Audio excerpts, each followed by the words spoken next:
avec le boudoir. Je vous invite à vous installer tranquillement pour une petite découverte du monde animal. Entre rêves symboliques et traditions, nous allons parler aujourd'hui du cerf. Le cerf, abondance, fertilité, majesté et indépendance, oui, mais pas que. Nous allons d'abord parler de la culture celte, car c'est quand même par rapport à elle que nous trouvons le plus de références. Mais nous allons très vite voir qu'il y en a plein d'autres. Les Celtes aiment rattacher chaque élément du monde animal au monde végétal, en particulier les arbres, et du coup, le cerf est rattaché au bouleau, qui est un symbole de commencement.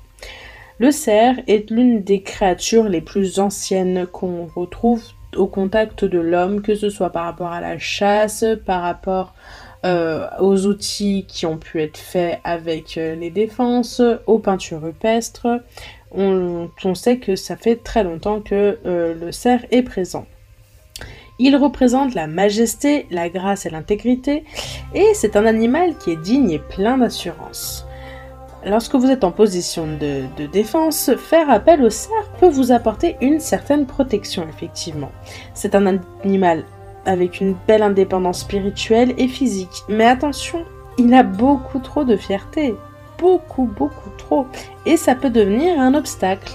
Alors transformez cette force et ça vous poussera à vous dépasser et ça ne vous deviendra pas un poids, parce que ce serait quand même dommage. Vous aurez compris que nous allons plus ou moins parler du cerf par rapport à sa symbolique et en tant qu'animal totem. D'ailleurs, en fin de partie, nous irons sur un signe astrologique en particulier auquel nous avons rattaché le signe du cerf. Alors, bien sûr que pour sa majesté, on pense aux ramures du cerf, qui ornent sa tête et qui lui font un port royal, c'est le cas de le dire. Et c'est pas pour rien que depuis des siècles, les cornes des cerfs, elles ornent aussi les parures des fêtes et des rituels quand les hommes dansent autour du feu ou lors de certaines cérémonies. Revêtir les attributs du cerf, c'est aussi une façon de s'approprier sa puissance et sa dignité. C'est d'ailleurs une symbolique très païenne. La religion n'aime pas vraiment la symbolique du cerf et on peut retrouver au 7e siècle après Jésus-Christ Saint Augustin qui a pris des mesures plutôt dures en interdisant formellement à quiconque de ne pas céder à l'attitude malsaine de s'habiller en cerf. On considère aussi dans les traditions celtes qu'il est l'un des messagers de l'au-delà. Il a pour rôle de voyager vers l'autre monde en rendant possible donc ainsi la communication avec nos ancêtres entre ici et là-bas, et on le retrouve dans les animaux associés au festival de Samognos ou Samhain entre le 31 octobre et le 2 novembre. Et si vous connaissez un petit peu ces cultures, ou si vous ne les connaissez pas, on va vous le dire. Vous vous rappelez que c'est le moment de l'année où on dit que le voile est très fin entre les deux mondes et que c'est l'une des cérémonies les plus appropriées, bien que pratiquement tous les sabbats païens soient des moments d'échange entre tous les mondes. On va dire que ce nouvel an des sorcières, païens et autres croyances est le moment le plus approprié justement pour cette communication d'outre-tombe.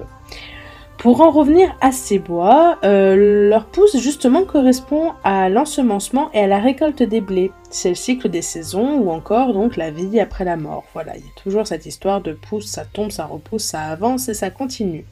On ne peut pas parler du cerf sans parler du dieu du panthéon celte, aussi appelé le roi du cerf.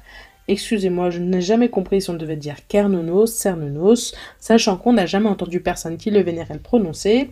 Voilà. Il est donc dieu mi-homme, mi-bête. Il symbolise donc la métamorphose en quelque sorte. Et on peut retrouver des représentations où les bois deviennent des arbres. Et cela relie donc à cette idée de fécondité, de surabondance et de renouvellement. Et c'est très intéressant car il y a le principe du féminin dans les bois, la forme de V qui représente un peu l'utérus en quelque sorte, ainsi que la Trinité dont les échelons représentent eux le principe masculin. Voilà pourquoi la fécondité domine dans son symbole. L'accouplement est une mission de vie pour le cerf. Il y a tout un rituel autour de cette période très intéressant. Pourtant, le cerf, malgré les vénérations, reste sans doute malheureusement un des gibiers les plus convoités. On le vénère mais on le mange, on le tue. On trouve de nombreux récits de chasseurs cherchant à triompher de l'animal. Et pour le manger, bien sûr, mais aussi, sans rentrer dans trop dans la polémique de la chasse, en général, il y a une espèce d'admiration, une fascination pour le tuer et pour en faire un trophée, malheureusement. Alors, je vais m'arrêter là parce que je n'ai pas à donner mon point de vue sur la chasse, mais bon, voilà. Et le fait de tuer, de prendre en chasse cet animal, de le tuer, et de tout ce qu'il y a autour, ben ça aussi, ça symbolise en quelque sorte l'effort et la patience. Mais du coup, voilà. Nous ne sommes pas à l'aise sur peut-être à notre époque plus contemporaine avec la chasse, mais nous devons nous rappeler que beaucoup de civilisations, dans le temps et encore aujourd'hui, sont en lien avec elle, et que c'est un principe nourricier et pas que de trophée. Alors, dans la religion catholique, même si on a vu que saint Augustin n'est pas très à l'aise avec ça, on l'associe quand même à la résurrection et au Christ. Dans le bouddhisme, le cerf aussi est bien là. On peut trouver des représentations de Bouddha avec un cerf, car selon la légende, la première fois que Bouddha avait donné un prêche, eh bien c'était dans un parc à daims. Et c'est ainsi que nous renouons avec l'image du cerf comme symbole de l'innocence et le retour à la nature.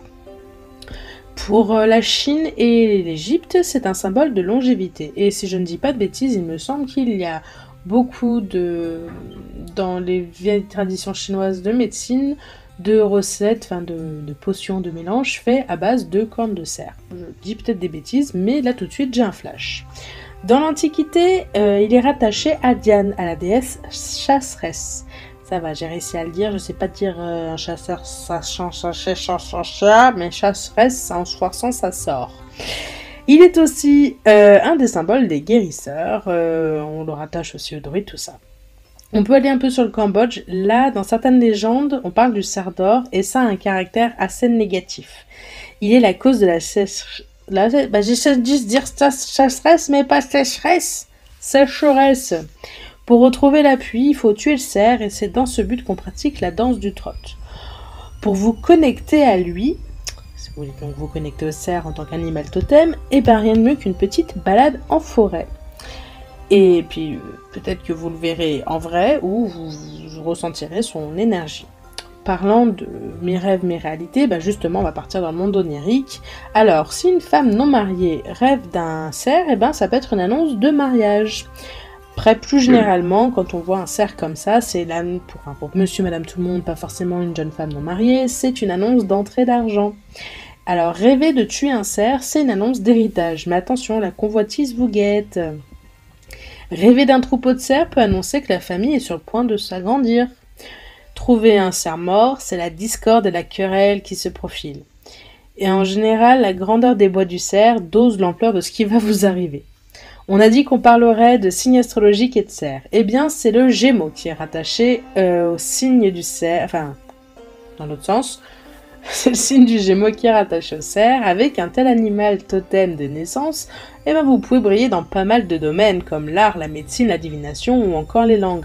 Attention, si vous êtes Gémeaux et que vous n'êtes pas en train de briller dans un des domaines que j'ai cités, il y a plusieurs possibilités. Soit vous brillez ailleurs, soit vous ne brillez pas encore, et ça va venir. C'est des phases. Alors trouver le cerf dans votre vie, ça vous apportera peut-être un mélange de douceur et de force, une certaine capacité à rester vigilant, et vous avez aussi besoin quand même de votre art, de messieurs dames les Gémeaux, d'être avec vos semblables pour bien vivre. Vous êtes sans doute d'un tempérament assez vif, le regard pétillant et plein de joie de vivre. Votre côté double, n'est-ce pas les Gémeaux, est renforcé par l'équilibre féminin et masculin qu'il existe naturellement chez le cerf. C'est un très beau caractère, mais attention à la patience, à la fierté. Apprenez à dominer vos sauts d'humeur afin de ne pas ruiner vos chances de réussite. Et surtout, évitez toujours de vouloir courir 2 lièvres à la fois. Hein.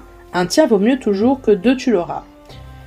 Vos caractéristiques majeures. Vif, alerte, bavard, d'humeur inégale, sensible, sociable, superficiel, agité, paresseux, versatile, infidèle. Et on va, pour conclure, parler un petit peu quand même pierre et en lien avec le cerf. Enfin, ce sont nos ressentis à nous, on vous les partage. Bien sûr, le bois fossilisé, c'est quand même une très belle analogie avec le cerf. Ensuite, on peut aller sur le jaspe paysage, l'agate mousse pour son alliance avec la nature, le grenat pour favoriser la force vitale, et le cristal de roche pour son côté fragile et sa candeur, mais sa grande force à la fois. Voilà, c'est ici que notre voyage au pays du cerf s'arrête. Nous espérons que cela vous aura plu et nous vous souhaitons une bonne continuation, une bonne fin de journée, une bonne nuit, bon après-midi, comme vous voulez. À bientôt!